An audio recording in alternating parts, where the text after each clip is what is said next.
Hello everyone. तो हम लोग एंशियंट हिस्ट्री के जितने भी पीवाईक्यू थे यूथ पब्लिकेशन बुक के, उन्हें हम लोग कंप्लीट कर चुके हैं। अब हम लोग स्टार्ट कर रहे हैं मिडिवल हिस्ट्री। उसका फर्स्ट चैप्टर से हम लोग स्टार्ट करते हैं, invasion of Arabs and Turks. First question देखते हैं, मोहम्मद गौरी को किस वर्ष पृथ्वीराज थर्ड ने पराजित किया था? तो किस वर्ष किया था? 1191 में, ऑप्शन नंबर बी। ठीक है। तो तराइन का फर्स्ट युद्ध भी कब हुआ था? 1191 में। किसके बीच हुआ था? Prithviraj Chauhan third and Shihabuddin Mohammad Ghori. Second युद्ध कब हुआ था? 1192 में, जिसमें क्या हुआ था? मोहम्मद गौरी की जीत हो गई थी। ठीक है। इसके बाद सेकेंड क्वेश्चन देखते हैं, पहली बार भारत पर आक्रमण करने वाला मुस्लिम कौन था? तो पहली बार भारत पर आक्रमण करने वाला मुस्लिम कौन था? मोहम्मद बिन कासिम, ऑप्शन नंबर सी। तो भारत में प्रथम मुस्लिम आक्रमणकारी मोहम्मद बिन कासिम था। ठीक है। 711 में उबैदुल्ला और बुदैल के नेतृत्व में सिंध के क्षेत्र में अरबों का पहला असफल आक्रमण हुआ था और अरबों ने 712 ईस्वी में 17 वर्षीय मोहम्मद बिन कासिम के नेतृत्व में दाहिर को परास्त कर सिंध पर विजय प्राप्त की थी। भारत पर अरब आक्रमण के साक्ष्य चचनामा और मीर मोहम्मद मासूम की पुस्तक तारीख सिंध मासूम सिंध से प्राप्त होती है। तो देखो, पहला जो मुस्लिम आक्रमणकारी कौन था? मोहम्मद बिन कासिम। और फर्स्ट अरब आक्रमण जो मतलब सक्सेसफुल नहीं था, तो किस टाइम हुआ था? 711 में। ठीक है। किसके नेतृत्व में हुआ था? उबैदुल्ला एंड बुदैल के। 712 में क्या होता है? सफल होता है। क्या होता है? मोहम्मद बिन जो कासिम होते हैं वो दाहिर को परास्त कर देते हैं। और एक और क्वेश्चन पूछा जा सकता है कि अरब आक्रमण के जो एविडेंस हैं वो किस बुक में मिलते हैं? तो एक जो बुक है वो चचनामा बुक है, और जो दूसरी बुक है तारीख सिंध मासूम सिंध भी कहते हैं। ठीक है। लिखी किसने थी? तो मीर मोहम्मद मासूम ने। नेक्स्ट क्वेश्चन देखते हैं, नालंदा प्राचीन शिक्षण एवं मठ का एक केंद्र है, कब नष्ट हो गया था? तो कब नष्ट हो गया था? 1200 ईस्वी में। ठीक है। Option C. नालंदा विश्वविद्यालय कहाँ पे है? तो बिहार मगध में स्थित है, बौद्ध शिक्षा का केंद्र है। ठीक है। नालंदा प्राचीन शिक्षण एवं मठ का एक केंद्र कब नष्ट हुआ? 1200। ठीक है। 1197 में ऐबक ने एक सेनापति बख्तियार खिलजी ने नष्ट किया था। तो नालंदा को किसने नष्ट किया था? 1197 में ऐबक के जो एक सेनापति थे बख्तियार खिलजी, उन्होंने नष्ट कर दिया था। इसके बाद हम लोग क्वेश्चन देखते हैं सेकंड चैप्टर का। तो खिज्र खां दिल्ली का शासक था, निम्नलिखित में से किस राज्य वंश से संबंधित था? तो खिज्र खां संबंधित है सैयद वंश से। ठीक है। एक्सप्लेनेशन देख लेते हैं हम लोग। दिल्ली का शासक कौन था? खिज्र खां। ठीक है। जो किस डायनेस्टी से थे? तो सैयद वंश से। ठीक है। सैयद वंश की स्थापना कब हुई थी? 1414 में। दिल्ली का चौथा राजवंश था जिसके 4 शासक थे। 1414 से 1451 तक लिया था इन्होंने शासन किया था। भारत से वापस जाते हुए समय तैमूर ने खिज्र खां को मुल्तान के गवर्नर के रूप में नियुक्त किया था। ठीक है। तो किसने नियुक्त किया था? तैमूर ने। कहाँ का गवर्नर नियुक्त किया था? मुल्तान का। ठीक है। इसके बाद नेक्स्ट क्वेश्चन देखते हैं, दिल्ली सल्तनत में निम्नलिखित में से किसने सबसे कम अवधि तक शासन किया था? तो किसने किया था सबसे कम अवधि तक? खिलजी वंश। किसने किया था? खिलजी वंश, option number A. Option A. ठीक है। सबसे कम अवधि का शासन कौन था? खिलजी वंश था। दिल्ली की सत्ता पर 1290 से 1320 तक शासन किया।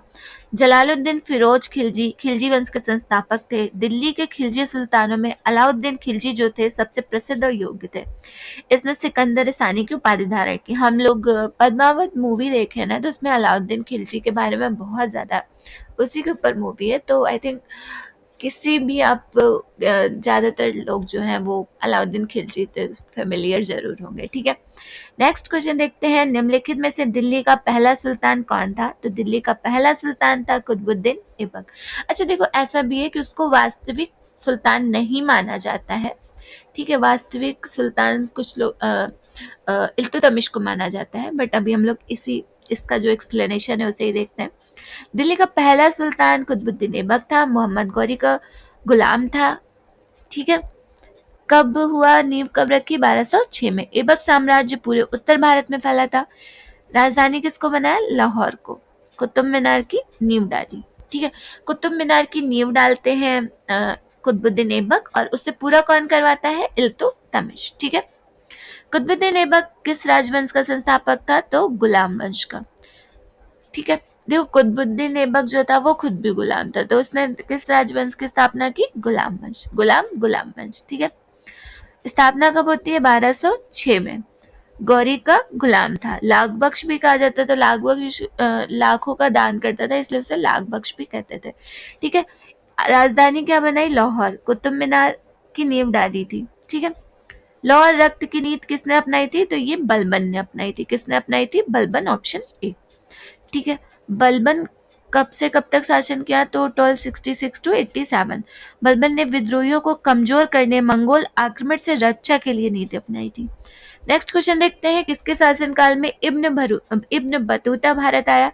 तो किसके शासनकाल में आया था? Muhammad bin Tughlaq, option B.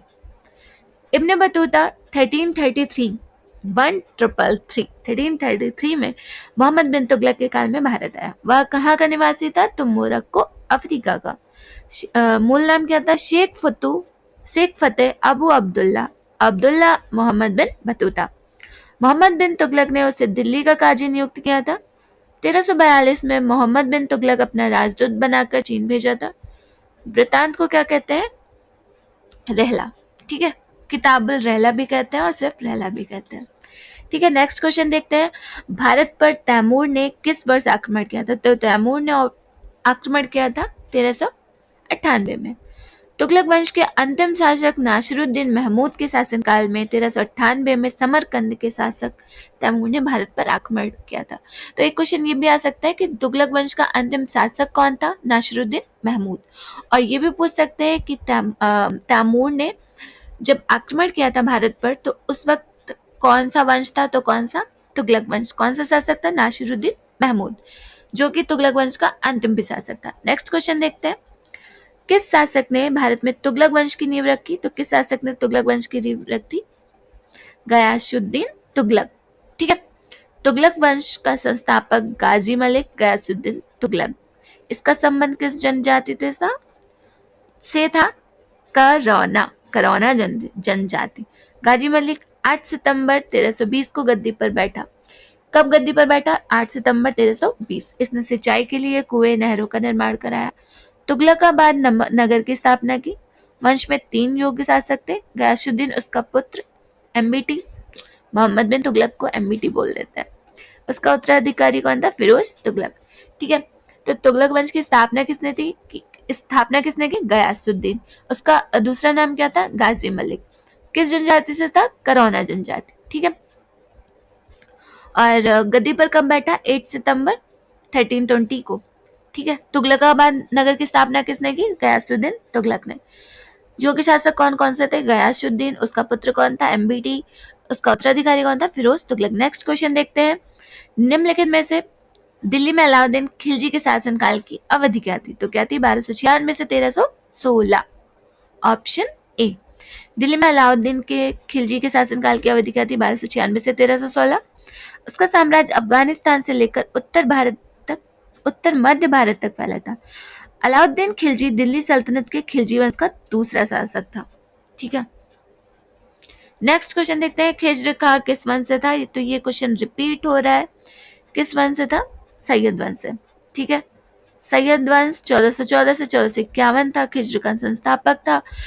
आक्रमणकारी तैमूर को सहयोग प्रदान किया था। बदले में तैमूर ने लाहौर, मुल्तान, दीपालपुर की सूबेदारी सौंपी। भारत में सिकंदर लोदी का शासनकाल कब से कब तक था? तो 1489 से 1517 तक। सिकंदर लोदी बहलोल लोदी का पुत्र एवं उत्तराधिकारी था। मूल नाम क्या था? निजाम का। और सुल्तान सिकंदर शाह की उपाधि कब धारण की? 16 जुलाई 1489 को। सरकार हिंदू माँ की संतान था। सिकंदर लोदी आगरा नगर की स्थापना की। ठीक है, नेक्स्ट क्वेश्चन देखते हैं, who was the founder of the Vijayanagar empire and when was it found? तो विजयनगर जो एम्पायर था उसकी फाउंडर कौन था? तो हरिहर बुक्का थे। ठीक है, ऑप्शन डी। ठीक, विजयनगर साम्राज्य की स्थापना 1336 में हरिहर एवं बुक्का नामक दो बंधुओं ने की थी, दोनों भाई थे, ठीक है। विजयनगर साम्राज्य की राजधानी जो थी क्या थी, हम्पी, तुंगभद्रा नदी के दक्षिणी तट पर स्थित थी। नेक्स्ट क्वेश्चन देखते हैं, विजयनगर की प्रचलित परंपराओं के अनुसार विजयनगर को कहा जाता था, तो क्या कहा जाता था, नरपति। क्या कहते थे, नरपति। विजयनगर की प्रचलित परंपराओं के अनुसार राय विजयनगर के शासकों को नरपति, लोगों का स्वामी कहा जाता था। अश्वपति विजयनगर के लोकप्रिय परंपराओं में दक्कन के सुल्तानों को घोड़ों के स्वामी को कहा जाता था। नेक्स्ट क्वेश्चन देखते हैं, तुलुक राजवंश की स्थापना किसने की, तो तुलुक राजवंश की स्थापना किसने की थी, वीर नरसिंह ने। तुलुक राजवंश की स्थापना किसने की, वीर नरसिंह ने, ठीक है। कब से कब तक था, तो 1505 टू 1565 तक था।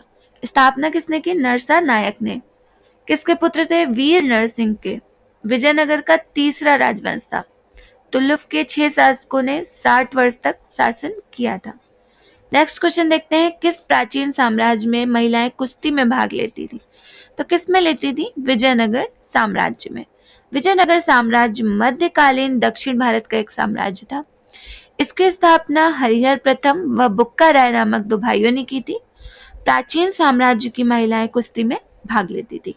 नेक्स्ट क्वेश्चन देखते हैं, विजयनगर राज्य किस नदी के किनारे स्थित था, तो तुंगभद्रा, और अभी हम लोगों ने देखा था दक्षिणी तट पर था, तो इसमें उत्तरी दिया है, उसमें दक्षिणी दिया हुआ है, ठीक है। तुंगभद्रा नदी के उत्तरी तट पर स्थित है। इसकी स्थापना 1336 में हरिहर बुक्का नामक दो भाइयों ने की थी। अपने पिता संगम के नाम पर राजवंश की नाम क्या रखा था, संगम, ठीक है। अच्छा, तमिल के साहित्य को भी क्या कहते हैं, संगम कहते हैं, ठीक। विजयनगर साम्राज्य के संस्थापक कौन थे, हरिहर एंड बुक्का। इसके बाद देख लेते हैं next question, Sikhism and bhakti movement है, तो क्वेश्चन देख लेते हैं, Satnami movement in the central India was founded by, option C, Ghasidas. मध्य भारत में सतनामी आंदोलन की स्थापना 19वीं शताब्दी के प्रारंभ में छत्तीसगढ़ क्षेत्र में संत घासीदास द्वारा की गई। संत घासीदास ने नैतिक एवं आहार संयम एवं सामाजिक समानता का उपदेश दिया। अपनी शिक्षाओं के प्रचार के लिए निर्वाण ज्ञान की रचना की थी। नेक्स्ट क्वेश्चन देखते हैं, अपने संदेश के प्रचार प्रसार के लिए हिंदी का प्रयोग करने वाले प्रथम भक्ति संत निम्नलिखित में से कौन थे, तो कौन थे, रामानंद।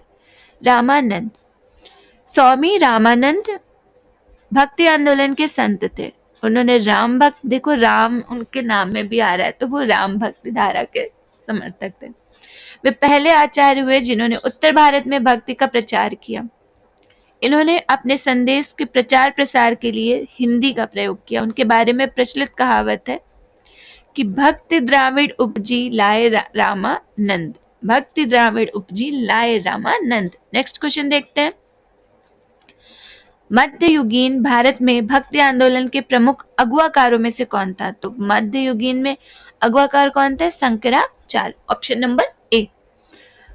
मध्यकालीन भारत में एक भक्ति आंदोलन के प्रमुख अगुवाकार कौन थे, शंकराचार्य। इनके द्वारा प्रतिपादित दार्शनिक परंपरा को अद्वैतवाद कहते हैं। इस काल में सामाजिक धार्मिक सुधारों द्वारा समाज में विभिन्न तरह से भगवान की प्रचार प्रसार किया। नेक्स्ट क्वेश्चन देखते हैं, गुरु ग्रंथ साहिब के संकलन को प्रमाणित किया था, तो किसने प्रमाणित किया था, गुरु गोविंद सिंह ने, ठीक है। गुरु ग्रंथ साहिब के संकलन को गुरु गोविंद सिंह ने प्रमाणित किया था, ठीक है। इस संकलन में शेख फरीद, संत कबीर, नामदेव, गुरु तेग बहादुर अन्य हस्तियों का लेखन को जोड़ा गया है। आदि ग्रंथ को ही गुरु ग्रंथ साहिब के नाम से जाना जाता है, जिसकी रचना किसने की थी, गुरु अर्जुन देव ने। पुस्तक की लिपि कौन सी है, गुरुमुखी। नेक्स्ट क्वेश्चन देखते हैं, किस सिख गुरु की जयंती गुरु पूरब के त्योहार के रूप में मनाई जाती है, तो किसकी मनाई जाती है, गुरु नानक देव। सिख पंथ के संस्थापक तथा सिखों के पहले गुरु नानक देव गुरु पूरब त्योहार में मनाई जाती है।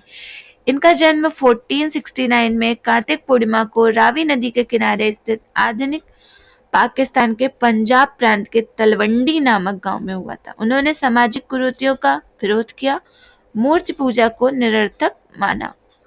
वर्ष में गुरु गोविंद सिंह ने बैसाखी दिवस को आनंदपुर साहिब में सिख की सामान्य बैठक बुलाई थी तथा खालसा की नींव रखी थी।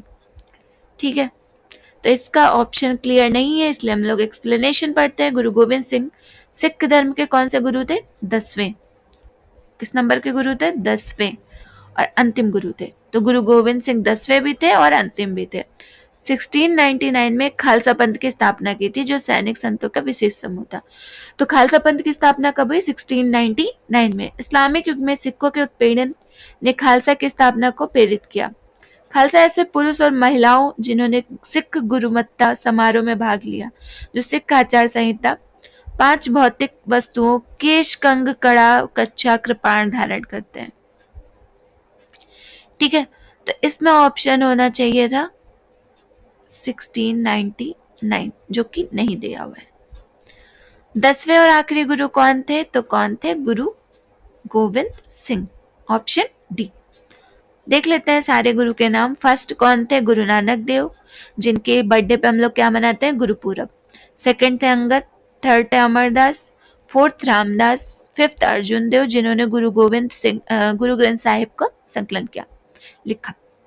सिक्स हरगोविंद सिंह, 7 हर राय, 8 हरकिशन, 9 तेग बहादुर और 10th गुरु गोविंद सिंह। इन्होंने क्या किया था? खालसा पंथ की स्थापना की थी, जो 10th थे। सिख धर्म के आखिरी गुरु भी कौन थे? गुरु गोविंद सिंह। नेक्स्ट क्वेश्चन देखते हैं, लंगर की परंपरा किसने आरंभ की थी? तो किसने आरंभ की थी? गुरु नानक देव ने। अभी भी लंगर चलता रहता है। ठीक है, सिख पंथ की स्थापना गुरु नानक ने की थी। वे सिख के कौन से गुरु थे? पहले गुरु थे, जिनके बर्थडे पे गुरुपूरब मनाया जाता है। किस सिख गुरु ने आदि ग्रंथ संकलित किया? तो किसने किया था? गुरु अर्जुन देव ने। ठीक, सिख के 5वें गुरु थे गुरु अर्जुन देव। आदि ग्रंथ को संकलित किया। अमृतनगर का निर्माण पूरा करवाया, उसमें अमृतसर और संतोष नगर नामक तालाब बनवाया। इन्होंने अमृत तालाब के मध्य हर मंदिर साहिब का निर्माण करवाया, जिसकी नींव सूफी संत मियां मीर के द्वारा रखी गई। जहांगीर ने अपने विद्रोही पुत्र खुसरो की मदद के आरोप में गुरु अर्जुन देव को 30 मई 1606 को फांसी दे दी थी। ठीक है, तो सिखों के 5वें गुरु कौन थे? अर्जुन देव थे। आदि ग्रंथ संकलित किया था। और कौन से 2 तालाब बनवाए? तो एक अमृतसर है और संतोष नगर है। ठीक है, और हर मंदिर की नींव भी किसने रखवाई थी? तो गुरु अर्जुन देव ने। ठीक, और इनको फांसी कब दी गई थी? तो 30 मई 1606 को इनको फांसी दे दी गई थी। नेक्स्ट क्वेश्चन देखते हैं, किस मुगल शासक के आदेश पर सिख के 5वें गुरु अर्जुन देव जी को मारा गया था? तो शासक कौन था? जहांगीर। ठीक है, कब फांसी दी गई थी? तो 30 मई 1606 को। भक्ति आंदोलन को उत्तर भारत में लाने का श्रेय इनमें से किसको जाता है? तो किसको जाता है? रामानंद। किस धारा के थे? तो राम भक्ति के थे। भक्ति आंदोलन का आरंभ 800 से 1700 ईस्वी के बीच दक्षिण भारत में अलवारों एवं नैनारों से हुआ था। भक्ति आंदोलन के नेता रामानंद इसे उत्तर भारत लाए थे।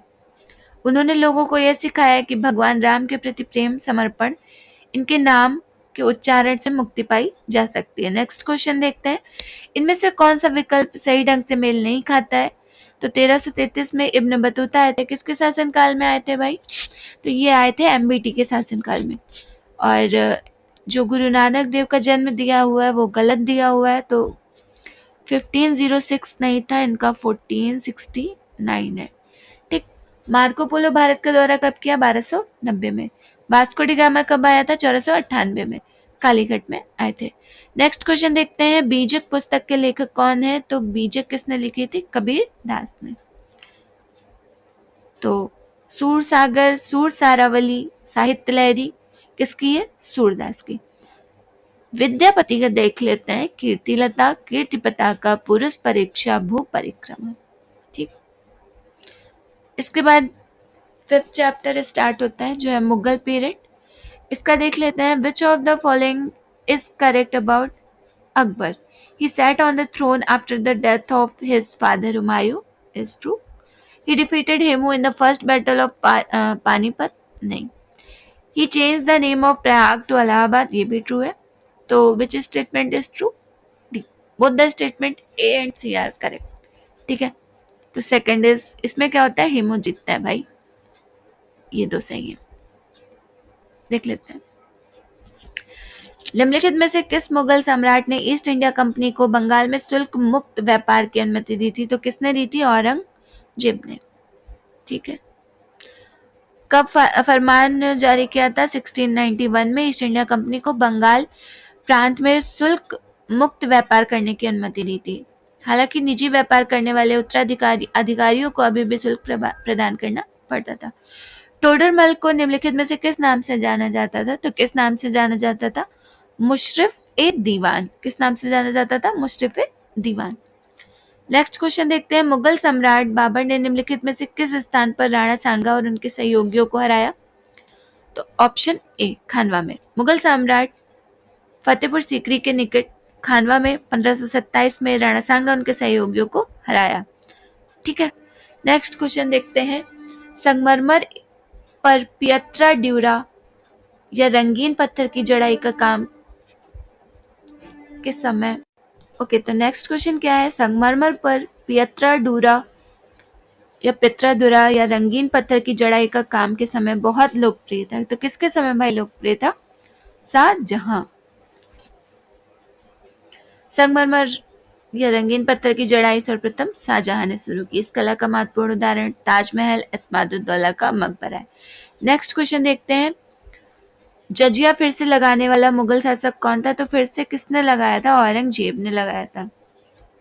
हाँ, ऑप्शन बी।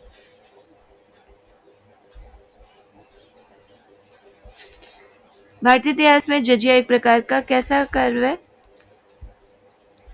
धार्मिक कर्व है, गैर मुस्लिम जनता से वसूला जाता था। भारत में जजिया कर लगाने का प्रथम साज एमबीटी के आक्रमण के बाद मिलता है। सर्वप्रथम उसने भारत के सिंध प्रांत के देवल में जजिया कर लगाया था। समाप्त किसने किया था? अकबर ने किया था। औरंगजेब ने फिर से लगाया था। इसके आगे का हम लोग नेक्स्ट वीडियो में कवर करेंगे। इस वीडियो में सिर्फ यहीं तक रखते हैं। Thank you for watching. अब हम लोग 195 क्वेश्चन नंबर देखते हैं। तो जब ईस्ट इंडिया कंपनी की स्थापना हुई तब भारत पर निम्नलिखित में से किसका शासन था? तो किसका शासन था? मुगल सम्राट का। ठीक है, उसमें भी अकबर का शासन चल रहा था। ठीक है, नेक्स्ट क्वेश्चन देखते हैं, अकबर की सफल भू राजस्व प्रणाली का श्रेय उनके निम्नलिखित में से किस श्रेष्ठ दरबारी को दिया जाता है? तो किसको दिया जाता है? राजा टोडरमल को। राजा टोडरमल। ठीक है, अकबर की सफल भू राजस्व प्रणाली का श्रेय जो है वो राजा टोडरमल को दिया जाता है। और ये एक राजस्व अधिकारी थे, शेरशाह के दरबार में भी सेवा दी थी। और भू राजस्व की जब्ती प्रणाली की शुरुआत किसने की थी? टोडरमल ने। तो ये भी क्वेश्चन पूछा जा सकता है कि जो भू राजस्व की जब्ती प्रणाली की शुरुआत किसने की थी? तो किसने की थी? टोडरमल। और टोडरमल बंदोबस्त किसे कहते हैं? तो टोडरमल बंदोबस्त जो है वो जब्ती प्रणाली को ही कहते हैं। नेक्स्ट क्वेश्चन हम लोग देखते हैं, पानीपत की लड़ाई देखते हैं। तो फर्स्ट कौन सी है? पानीपत की पहली लड़ाई बाबर और इब्राहिम लोदी, बिल्कुल सही है। सेकंड लड़ाई टीपू सुल्तान मराठा, नहीं, टीपू सुल्तान के साथ नहीं होती है, अकबर के साथ होती है। ठीक है, अकबर और हेमू। ठीक है, अकबर और हेमू के साथ होती है। और थर्ड जो है महाराणा प्रताप और अकबर के साथ होती है, ये भी सही है। एक्सप्लेनेशन देख लेते हैं इसका। पानीपत की पहली लड़ाई अप्रैल 1526 में बाबर इब्राहिम लोदी के बीच हुई थी। बाबर की विजय, इब्राहिम लोदी मारा गया था। नए मुगल साम्राज्य की नींव पड़ी।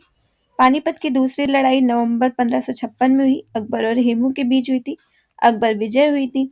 हल्दी घाटी 1576 में हुई थी, महाराणा प्रताप अकबर के बीच में हुई थी, जिसमें अकबर क्या हुए थे? जीते थे। नेक्स्ट क्वेश्चन देखते हैं, पानीपत की पहली लड़ाई किस वर्ष हुई थी? तो किस वर्ष हुई थी? 1526 में। 21 अप्रैल 1526 में हुई थी, बाबर और लोदी वंश के बीच। कौन सा लोदी था? इब्राहिम लोदी। नेक्स्ट क्वेश्चन हम लोग देखते हैं, 1556 में पानीपत के द्वितीय युद्ध किनके मध्य लड़ा गया? तो अभी हम लोगों ने देखा था अकबर और हेमू के मध्य लड़ा गया था। जीता कौन था? अकबर। ठीक है, 1526 में फर्स्ट हुआ था, सेकंड हुआ था 1556 में, थर्ड हुआ था 1761 में। सो नेक्स्ट क्वेश्चन देखते हैं हम लोग, शेरशाह सूरी का वास्तविक नाम क्या था? तो क्या था वास्तविक नाम? फरीद। क्या था? Farid. Option C. Option C. तो शेरशाह सूरी का वास्तविक नाम क्या था? फरीद था। शिक्षा कहाँ प्राप्त की? जौनपुर में। चौसा का युद्ध कब हुआ? 1539 में हुमायूं और शेरशाह के बीच लड़ा गया। विजय के पश्चात शेर खां की उपाधि धारण की थी, शेरशाह की पदवी धारण की थी। उनका नाम खुतबा पढ़वाया, अपने नाम के सिक्के पर भी अंकित करवाया। 1540 में कन्नौज या बेलग्राम का युद्ध भी हुआ, जिसमें भी हुमायूं पराजित हुए। कालिंजर के विजय के दौरान बारूद में आग लगने से शेरशाह घायल हो गए। कालिंजर विजय कब हुआ? 1545 में। मृत्यु कब हुई? 22 मई 1545 को। शेरशाह का मकबरा कहाँ है? सासाराम में। तो किस युद्ध में शेरशाह की मृत्यु हुई थी? तो कालिंजर विजय में। कालिंजर विजय कब हुई थी? 1545 में। डेथ कब हुई थी? 22 मई 1545 को। ठीक है, मकबरा कहाँ है? सासाराम में। नेक्स्ट क्वेश्चन देखते हैं, निम्नलिखित में से किसकी मृत्यु के पश्चात उसके पुस्तकालय की सीढ़ियों से गिरकर हुई थी? तो भाई साहब हुमायूं थे। हुमायूं गिरते गिरते रहे, मतलब ये बहुत ज्यादा गिरे थे, मतलब हर उसमें हारे थे युद्ध में। तो कोई इतिहासकार है, मुझे उनका भी नाम नहीं क्लियर हो रहा है, उन्होंने बोला था कि लुढ़कते लुढ़कते उनका जीवन भी ऐसे खत्म हो गया। तो 1556 में हुमायूं की मृत्यु दीनपना भवन में हुई थी, पुस्तकालय की सीढ़ियों से गिर कर हुई थी, लाइब्रेरी में। आजकल के लोग भी बहुत लाइब्रेरी जाते हैं, देखे रहना जीने से न गिर जाए। नेक्स्ट क्वेश्चन देखते हैं, किस वर्ष बाबर ने सुल्तान इब्राहिम लोदी को पानीपत की लड़ाई में पराजित किया था? तो कब पराजित किया था भाई? 1526 में फर्स्ट युद्ध हुआ था। ठीक है, बाबर ने प्रथम अभियान 1519 में यूसुफ जाई जातियों के विरुद्ध कहाँ किया था? बाजौर और भेरा पर। पंजाब के सूबेदार दौलत खां लोदी इब्राहिम लोदी के भाई आलम खां लोदी ने बाबर को भारत आक्रमण करने के लिए आमंत्रित किया था। अप्रैल 1526 में पानीपत के प्रथम युद्ध में बाबर ने दिल्ली में सुल्तान इब्राहिम लोदी को पराजित किया था। इस युद्ध में उज्बेकों की तुलगुमा पद्धति का यूज किया था। नेक्स्ट क्वेश्चन देखते हैं, निम्नलिखित में से किस मुगल सम्राट द्वारा आगरा के किले का निर्माण किया गया था? तो किसके द्वारा किया गया था आगरा के किले का निर्माण? अकबर। ठीक है, आगरा के किले का निर्माण 1565-73 में मुगल बादशाह अकबर द्वारा किया गया था। निर्माण अकबर के प्रधान कारीगर कासिम खां की देखरेख में हुई, जिसका निर्माण लाल बलुआ पत्थर से किया गया, इसीलिए इसे आगरा का लाल किला कहा जाता है। 1983 में यूनेस्को द्वारा विश्व धरोहर में शामिल हुआ। नेक्स्ट क्वेश्चन देखते हैं, मुगल शासन के दौरान एक कोतवाल की सही भूमिका क्या थी? तो कानून और व्यवस्था बनाए रखने की भूमिका थी। मुगल शासन के दौरान कोतवाल की भूमिका जो थी वो सूबे की देखभाल, सूबे की राजधानी, ठीक है, बड़े बड़े नगरों में कानून व्यवस्था की देखभाल करना था, नगर प्रधान भी कहते हैं। तो कोतवाल को नगर प्रधान भी कहा जाता था। नेक्स्ट क्वेश्चन देखते हैं, बिहार राज्य के सासाराम शहर में निम्नलिखित में से किस प्राचीन सम्राट का मकबरा स्थित है? तो किस प्राचीन सम्राट का मकबरा स्थित है? शेरशाह सूरी।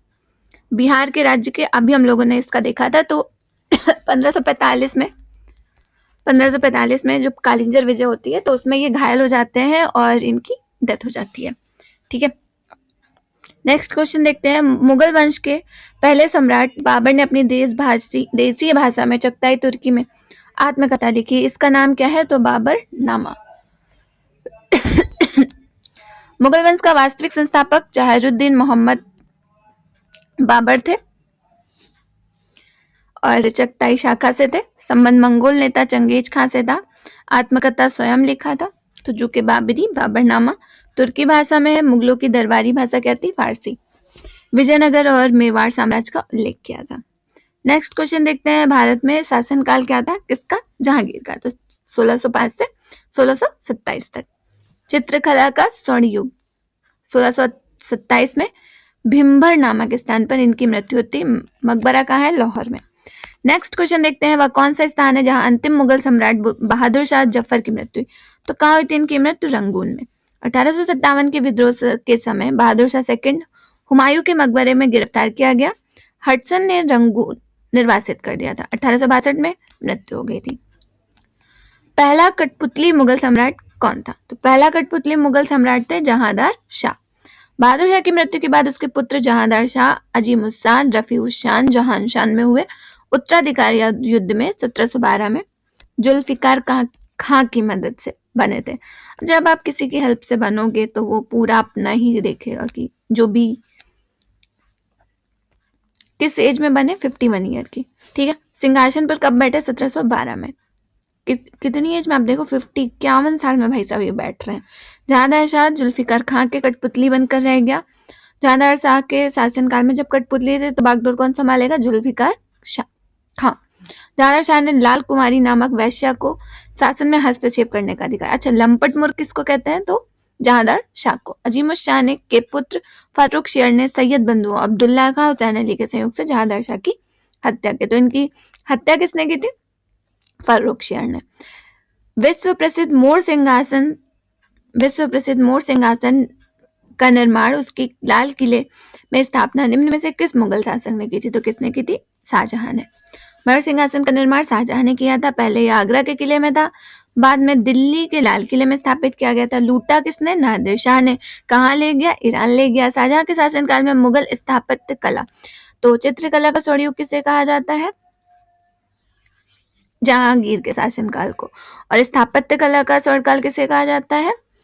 शाहजहां के शासनकाल को। शाहजहां के द्वारा बनाई गई इमारतें कौन कौन सी है? दिल्ली का लाल किला, दीवाने आम, दीवाने खास, दिल्ली की जामा मस्जिद, आगरा की मोती मस्जिद, ताजमहल आदि। अकबर के दरबार में प्रसिद्ध कवि कौन थे? तो कौन थे? रहीम खान। Option C. रहीम खान का नाम क्या था? अब्दुल रहीम खान खाना। अकबर के दरबार के प्रसिद्ध कवि थे। जन्म कब हुआ? 1556 में। अकबर के दरबार में इनका महत्वपूर्ण स्थान था। रहीम अकबर के नौरत्नों में से एक थे। गुजरात के युद्ध में सौर प्रदर्शन के कारण अकबर ने इन्हें खान खाना की उपाधि दी थी। तो किस युद्ध में इनको खान खाना की उपाधि मिली थी? तो गुजरात के युद्ध में। राजा बीरबल भी नौरत्नों में से एक थे। अकबर के नौरत्न के बारे में इनमें से कौन सा कथन मेल नहीं खाता है? ठीक है। तो अबुल फजल व अकबर के वजीर थे। अकबर के शासनकाल में अकबर नामक के लेखक थे, ये सही है। राजा मान सिंह अकबर के वित्त मंत्री थे, ये सही नहीं है। अब्दुल रहीम खान खाना एक कवि थे और भरोसेमंद देखभाल करने वाले बैरम खान के पुत्र थे। ठीक है। इनको खाने खाना की उपाधि कब मिली? गुजरात विजय में। मुल्ला दो प्याजा मुगल सम्राट के मुख्य सलाहकारों में से एक थे। तो मान सिंह आमेर के राजा भारमल का पौत्र था। 1589 में आमेर की राजगद्दी पर बैठा। यह अकबर के नौरत्नों में से एक था। अकबर का मनसबदार मुख्य सेनापति था। मान सिंह के को अकबर ने फर्जंद तथा राजा की उपाधि से सम्मानित किया। नेक्स्ट क्वेश्चन देखते हैं। औरंगजेब पुत्र था। तो औरंगजेब भाई किसका पुत्र था? शाहजहां का। औरंगजेब किसका पुत्र था? शाहजहां का। औरंगजेब का जन्म कब हुआ? 1618 में। कहाँ हुआ? उज्जैन के निकट दोहद नामक स्थान पे मुमताज के गर्भ से हुआ था। पिता का नाम शाहजहां था। 1658 से 1707 तक मुगल सम्राट पर राज्य किया। इसके मुगल साम्राज्य में अपने विस्तार पर चरमोत्कर्ष पर था। और इसी के बाद 1707 के बाद जितने भी रहे हैं उनको लेटर मुगल्स में गिना जाता है, क्योंकि वो लोग इतने शक्तिशाली नहीं थे। इनमें से कौन सा मुगल बादशाह शराब को छूता तक नहीं था? तो कौन सा? औरंगजेब। ठीक है। किस मुगल बादशाह ने इलाहाबाद को अपनी राजधानी बनाई? तो किसने बनाई थी? शाह आलम ने। बक्सर के युद्ध के ऐतिहासिक पराजय के बाद अंग्रेजों ने शाह आलम के साथ इलाहाबाद की संधि की। इलाहाबाद की संधि कभी? 12 अगस्त 1765 को। शाह आलम को इलाहाबाद तथा कड़ाकी क्षेत्र मिला। शाह आलम ने इलाहाबाद को अपनी राजधानी बनाई। तो प्रयागराज की संधि शाह आलम के साथ कब हुई थी? 12 अगस्त 1765 को। और शाह आलम ने क्या किया था? इलाहाबाद को अपनी राजधानी बनाया था। प्रारंभ में अकबर का संरक्षक कौन था? तो प्रारंभ में संरक्षक थे बैरम खां। अकबर का जन्म कब हुआ? 15 अक्टूबर 1545 को। अमरकोट के राजा वीर साल के महल में हमीदा बानो बेगम जो थी उनकी मम्मी थी, मतलब माता जी थी। हुमायूं की मृत्यु के पश्चात अकबर के संरक्षक कौन बने? बैरम खां। ठीक है। और जो अब्दुल रहीम खान खाना थे वो बैरम खां के ही बेटे थे। अकबर के पहले संरक्षक कौन थे? मुनीम खां। ये पूछा जा सकता है, पहले संरक्षक कौन थे? मुनीम खां। बैरम खां ने 14 फरवरी 1556 में गुरदासपुर के निकट कलनौर में अकबर का राज्याभिषेक किया। तो अकबर का राज्याभिषेक कब होता है? 14 फरवरी 1556 को होता है। कहाँ होता है? कलनौर में। अकबर ने अपने संरक्षक बैरम खां को वकील खाने खाने की उपाधि दी थी। ठीक है। बैरम खां फारस के शिया संप्रदाय से थे। शिया। हुमायूं की दुर्घटना से आकस्मिक मृत्यु के उपरांत बेटे अकबर का मुगल सिंहासन पर बैठाया गया। कहाँ? कलनौर में। 1556 में दीनपना भवन में मृत्यु हो जाती है। 14 वर्ष की आयु में 14 फरवरी 1556 में उनका होता है। ठीक है। बैरम खां उनके संरक्षक थे। पहले संरक्षक कौन थे? मुनीम खां। निम्नलिखित में से किस शासनकाल में भारत का पहला मुद्रा रुपया मुद्रित हुआ? तो शेरशाह सूरी। ठीक है। नेक्स्ट क्वेश्चन देखते हैं। कुछ ज्यादा ही जूम हो गया। थॉमस रो मुगल सम्राट जहांगीर से किस किले में मिला था? तो किस किले में मिला था? अजमेर। थॉमस रो 1615 में इंग्लैंड के राजा जेम्स प्रथम के राजदूत के रूप में मुगल सम्राट जहांगीर के दरबार में आए थे। अजमेर के किले में मिला था। इनमें से किसने भूमि मापांकन की व्यवस्था प्रारंभ की? तो किसने प्रारंभ की थी? शेरशाह ने। शेरशाह जो थे सूर्यवंश के संस्थापक थे। सबसे पहले भूमि मापन के लिए सिकंदरी गज का प्रयोग किया जो 32 अंक का होता था। सन की डंडी का भी प्रयोग किया। और इनकी मृत्यु कब होती है? जो कालिंजर विजय होती है 1545 में, तो इनकी मृत्यु हो जाती है। ठीक है, नेक्स्ट क्वेश्चन देखते हैं। इनमें से किसने अकबर की धार्मिक नीति की आलोचना की थी? तो किसने की थी? बदायूनी ने। अकबर की धार्मिक नीति की आलोचना अब्दुल कादिर बदायूनी ने की थी। अकबरनामा की रचना अबुल फजल ने की थी। दीन इलाही धर्म का मुख्य पुरोहित था बदायूनी ने। मुंतखब उत तवारीख की रचना की थी। नेक्स्ट क्वेश्चन देखते हैं। इनमें से कौन सा मुगल सम्राट अनपढ़ था? तो आ से अनपढ़, आ से अकबर। मुगल सम्राट 1556-1605 तक इनका शासन था। अनपढ़ थे। हुमायूं ने अकबर की दीक्षा ली थी। बैरम खान ने शिक्षक नियुक्त किया था, लेकिन रुचि इनकी तीरंदाजी तलवार नौ में थी। और इनका जो सिंहासन था वो 14 फरवरी 1556 को हुआ था। कहाँ हुआ था? तो कलरनौर में हुआ था। पहले इनके जो वो थे संरक्षक वो मुनीम खां थे, उसके बाद बैरम खां को बनाया गया था। मुगल काल में पुलिस बल को मुखिया को क्या कहा जाता था? तो क्या कहा जाता था? कोतवाल। ठीक है, कोतवाल। नेक्स्ट क्वेश्चन देखते हैं। निम्नलिखित में से किस मुगल शासक ने अंतोदगत्वा मेवाड़ के शासक महाराणा प्रताप के पुत्र राणा अमर सिंह के साथ एक समझौता किया था? किसने किया था? जहांगीर ने। ठीक है, ऑप्शन सी। एक्सप्लेनेशन देख लेते हैं। तो महाराणा अमर सिंह के मेवाड़ के सिसोदिया राजवंश के शासक महाराणा प्रताप के पुत्र तथा महाराणा उदय सिंह के पौत्र कई संघर्षों के बाद जहांगीर शहजादे खुर्रम को मेवाड़ अभियान के लिए भेजा। अंत में खुर्रम ने मेवाड़ पर अधिकार कर लिया। पराजय के बाद 1615 में अपमानजनक संधि पड़ी। मेवाड़ के अंतिम स्वतंत्र शासक थे। जलालुद्दीन मोहम्मद किस नाम से प्रसिद्ध है? तो किस नाम से प्रसिद्ध है? अकबर। अकबर क्या थे? अनपढ़ थे। 14 वर्ष में इनका क्या हुआ था? राज्याभिषेक हुआ था। कहाँ से हुआ था? तो कलरनौर से हुआ था। इनके संरक्षक कौन थे? बैरम खां थे। पहले कौन थे? मुनीम खां। ठीक है, अकबर नाम था। 15 अक्टूबर 1542 में माताजी कौन थी? हमीदा बानो बेगम थी। अमरकोट के राजा बीरसाल के महल में हुआ था। शासनकाल 1556 से 1605 में हुआ था। ईस्ट इंडिया कंपनी जो थी वो इन्हीं के शासनकाल में बनी थी, मतलब वहां पे बनी थी, लेकिन शासन इंडिया में इनका था। ठीक है, नेक्स्ट क्वेश्चन देखते हैं। विजय स्तंभ इज सिचुएटेड। तो विजय स्तंभ कहाँ सिचुएटेड है? चित्तौड़गढ़। मेवाड़ के राणा कुंभा ने राजस्थान के चित्तौड़गढ़ में विजय स्तंभ का निर्माण करवाया। इसका निर्माण मालवा और गुजरात की संयुक्त सेनाओं पर अपनी याद में बनवाया गया था। नेक्स्ट क्वेश्चन है। दिल्ली का लाल किला निम्नलिखित में से किस मुगल शासक ने बनाया? किसने बनाया था? तो शाहजहां ने बनवाया था। ठीक है,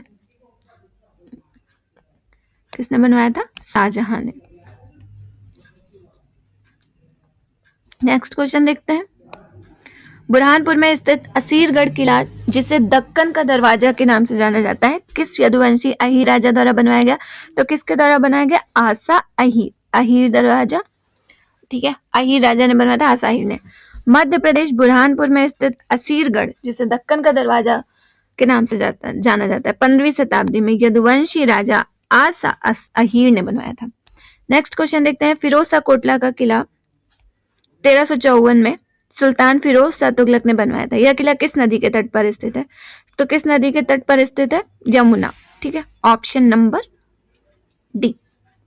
ठीक है, ऑप्शन डी। तो फिरोज शाह कोटला का किला को वर्ष कब बनाया गया? 1354 में। किसने बनवाया?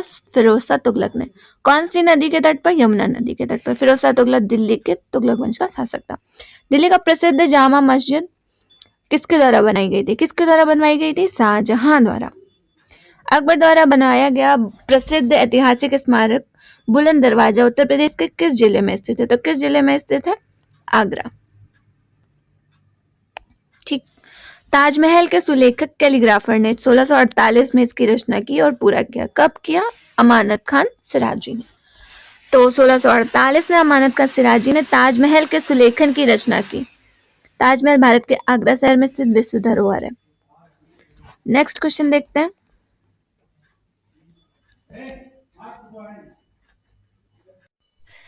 नेक्स्ट क्वेश्चन देखते हैं, दिल्ली का प्रसिद्ध लौह स्तंभ जो सदियों से बिना जंग लगे खड़ा है, निम्नलिखित में से किस ऐतिहासिक परिसर में स्थित है? तो कहाँ स्थित है? कुतुब मीनार परिसर में। ठीक है। अलाउद्दीन खिलजी द्वारा बनाया गया प्रसिद्ध अलाई दरवाजा कहाँ पर स्थित है? तो कहाँ पर स्थित है? नई दिल्ली में। इस्लामी वास्तुकला का रत्न कहा जाता है अलाई दरवाजा को। इसने खिलजी वंश के दूसरे शासक अलाउद्दीन खिलजी ने 1311 में करवाया था। प्रसिद्ध चित्रकार मीर सैयद अली चित्रकारी हेतु किस मुगल शासक के सहयोगी थे? तो किसके सहयोगी थे? Option D, Humayun. तो मीर सैयद अली फारस का प्रसिद्ध चित्रकार था। हुमायूं निर्वासन का जीवन व्यतीत करता था। तब उसकी मुलाकात कहाँ दो प्रसिद्ध चित्रकार मीर सैयद अली, ख्वाजा अब्दुल समद से हुई। इन दोनों से प्रभावित होकर इनको अपना हुमायूं ने सहयोगी बना दिया। नेक्स्ट देखते हैं, बुलंद दरवाजा बनवाया गया था। तो बुलंद दरवाजा किसने बनवाया था? अकबर ने बनवाया था। कहाँ बनवाया था? ठीक है, प्रवेश द्वार गुजरात विजय के उपलक्ष्य में बना था। बुलंद दरवाजा किस विजय के उपलक्ष्य में बना है? तो गुजरात विजय के। उत्तर प्रदेश के आगरा शहर में 43 किलोमीटर दूर फतेहपुर सीकरी नामक स्थान पर है। पंचमहल किसमें स्थित है? तो पंचमहल भी कहाँ स्थित है? फतेहपुर सीकरी में। पंचमहल फतेहपुर सीकरी में स्थित है। एक 5 मंजिला इमारत है जो बौद्ध विहार शैली में बनाया गया। किस शैली में बनाया गया है? बौद्ध विहार शैली में। यहाँ से एक सलीम चिश्ती की दरगाह है, नौबत उर्स नक्कर खाना है, टकसाल है, दीवाने आम है। फतेहपुर सीकरी का निर्माण किसने करवाया था? तो अकबर ने करवाया था। ठीक है, नेक्स्ट क्वेश्चन देखते हैं, बड़ा इमाम बाड़ा लखनऊ में है, ये तो सही है। निशात बाग कहाँ है? जम्मू कश्मीर में है, तो ये भी सही है। फिरोजा कोटला दिल्ली में है, सही। हुमायूं का मकबरा इलाहाबाद में, नहीं भैया, हुमायूं का मकबरा कहाँ है? दिल्ली में है, इलाहाबाद नहीं है, दिल्ली में, ऑप्शन डी। और शेर सूरी का कहाँ है? सासाराम में। नेक्स्ट क्वेश्चन देखते हैं, दिल्ली में कुतुब मीनार दुनिया का सबसे ऊंचा ईंट का बना मीनार है। इनमें से कौन से राजा ने निर्माण करवाया था? तो कुतुब मीनार का निर्माण कराया था कुतुबुद्दीन ऐबक ने। देखो शुरू, ठीक है, शुरू इन्होंने करवाया था। कंप्लीट किसने करवाया था? तो कंप्लीट करवाया था इल्तुतमिश ने। ठीक है, और इल्तुतमिश ने 3 मंजिलों को बनवाया था। बिजली गिरने के कारण चौथी मंजिल जो थी क्षतिग्रस्त हो गई थी। फिरोज शाह तुगलक ने चौथी मंजिल की जगह 2 मंजिलों का निर्माण कराया। अब यह मीनार 5 मंजिल है। 5वीं मंजिल में पुनर्निर्माण का कार्य किया गया, जबकि खिलजी वंश के संस्थापक ने इसमें कोई योगदान नहीं दिया। नेक्स्ट चैप्टर देखते हैं, name of the famous Sufi saint of medieval India who belongs to UP and composed Akhiri Kalam Padmaavat. तो कौन थे? मलिक मोहम्मद जायसी। ठीक है, ऑप्शन ए। मलिक मोहम्मद जायसी अमेठी के निकट जायस के रहने वाले थे। तो कहाँ के रहने वाले थे? अमेठी के निकट जायस के। जायसी सूफी संप्रदाय के प्रेम मार्गी शाखा के सर्वश्रेष्ठ कवि थे। पद्मावत रचना प्रेमाख्यान पर, और जायसी की प्रमुख रचना पद्मावत, अखरावट, आखिरी कलम। नेक्स्ट क्वेश्चन देखते हैं, the Chandayan an important Awadhi Sufi works by Mulla Daud narrates the story of which legendary lovers. तो किसको? लॉरिका एंड चंदायन मुल्ला दाऊद द्वारा रचित एक महत्वपूर्ण अवधी सूफी कृति है। लॉरिक और चंदा की प्रेम कथा पर आधारित है। अवधी भाषा में रचित है। प्रथम सूफी प्रेमाख्यान है। कौन सा? चंदायन, चंदा और लॉरिक। अकबरनामा का खंड अकबर के प्रशासन, घर, सेना, राजस्व और उसके साम्राज्य के भूगोल से संबंधित है, जिसे आईने अकबरी के नाम से जाना जाता है। तो ऑप्शन डी, तीसरा। ठीक है, अमीर खुसरो ने, जिन्हें कव्वाली का पिता एवं भारत का तोता भी कहा जाता है, किसके दरबारी कवि थे? तो किसके थे? अलाउद्दीन खिलजी। ठीक है, और अलाउद्दीन खिलजी के दरबारी कवि थे। हिंदी खड़ी बोली का जनक किसे कहा जाता है? अमीर खुसरो। निम्नलिखित में से कौन दिल्ली सल्तनत के इतिहास का लेखक नहीं था? तो कौन नहीं था? अब्बास खां शरवानी। अब्बास खां शरवानी मुगल काल के लेखक थे। इन्होंने अकबर के आदेश पर तारीख शेरशाही फारसी भाषा में लिखी थी। शेरशाह के जीवन पर था। ठीक है, नेक्स्ट क्वेश्चन देखते हैं। ठीक है, अमीर खुसरो, इसका एक्सप्लेनेशन देख लेते हैं। अमीर खुसरो सल्तनत काल के थे। ठीक है, किरण उस्सादेन, मिफ्ता उल फुतूह, खजाइन उल फुतूह, आशिका, नूह सिपिहर, तुगलक नामा, एजाज खुसरवी किसकी रचना? अमीर खुसरो की।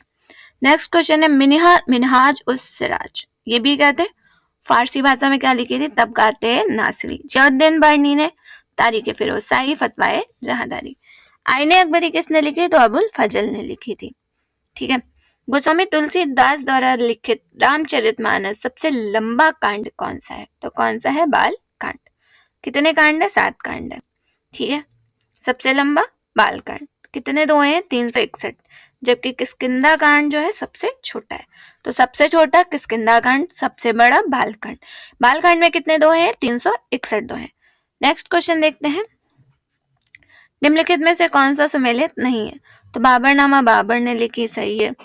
शाहजहांनामा मोहम्मद ताहिर ने लिखी, ये भी सही है। हुमायूंनामा हुमायूं ने नहीं, जो उनकी बहन थी गुलबदन बेगम, उन्होंने लिखी थी। तुजू के जहांगीरी जहांगीर ने लिखी। हुमायूंनामा के लेखक कौन थे? तो गुलबदन बेगम थी। ठीक है। इसके बाद हम देखते हैं नेक्स्ट क्वेश्चन। अकबरनामा के प्रसिद्ध लेखक कौन थे? तो कौन थे भाई? अबुल फजल। अकबरनामा किसने लिखी थी? अबुल फजल ने। फिर तारीख फिरोज शाही के लेखक कौन थे? जियाउद्दीन बर्नी साहब थे। जियाउद्दीन बर्नी। जियाउद्दीन बर्नी एक इतिहासकार था। ठीक है। और इनकी प्रसिद्ध कृति तारीख फिरोज शाही है। अलाउद्दीन खिलजी की आर्थिक नीति की व्यापक जानकारी मिलती है। नेक्स्ट क्वेश्चन देखते हैं। अकबर ने अपनी दरबारी संगीतज्ञ के रूप में किसे नियुक्त किया था? तो किसे नियुक्त किया था? तानसेन। अभी भी जब कोई बहुत ज्यादा गाना गाने लगता है ना, तो उसको कहते हैं ज्यादा तानसेन मत बनो। तो मुगल काल में संगीत का सर्वाधिक विकास अकबर के काल में हुआ था। अकबर के दरबार में तानसेन के अतिरिक्त अन्य ध्रुपद गायक थे बैजबख्श, गोपाल, हरिदास, सूरदास। तानसेन की प्रमुख रचनाएं कौन सी हैं? मियाँ की तोड़ी, मियाँ की मल्हार, मियाँ की सारंग, दरबारी कन्हड़ा। अकबर ने तानसेन को कंठाभरण, वाणी विलास की उपाधि दी। इतनी बड़ी उपाधि भाई। अमीर खुसरो का जन्म स्थान कौन था? तो जन्म स्थान था भाई कासगंज। 1253 में उत्तर प्रदेश के पटियाली में एटा जिले में कासगंज 2008 में एटा जिले से विभाजित कर दिया। अच्छा, पहले जो था वो एटा ही आंसर होगा। अभी भी कहीं कहीं ऑप्शन में सिर्फ एटा ही दिया होता है, लेकिन अगर कासगंज है तो अभी आप लोग क्या लगाएंगे? कासगंज। ठीक है। नेक्स्ट क्वेश्चन देखते हैं। किस संत को रामायण के रचयिता वाल्मीकि का अवतार माना जाता है? तो किससे माना जाता है? गोस्वामी तुलसीदास जी को। ठीक है।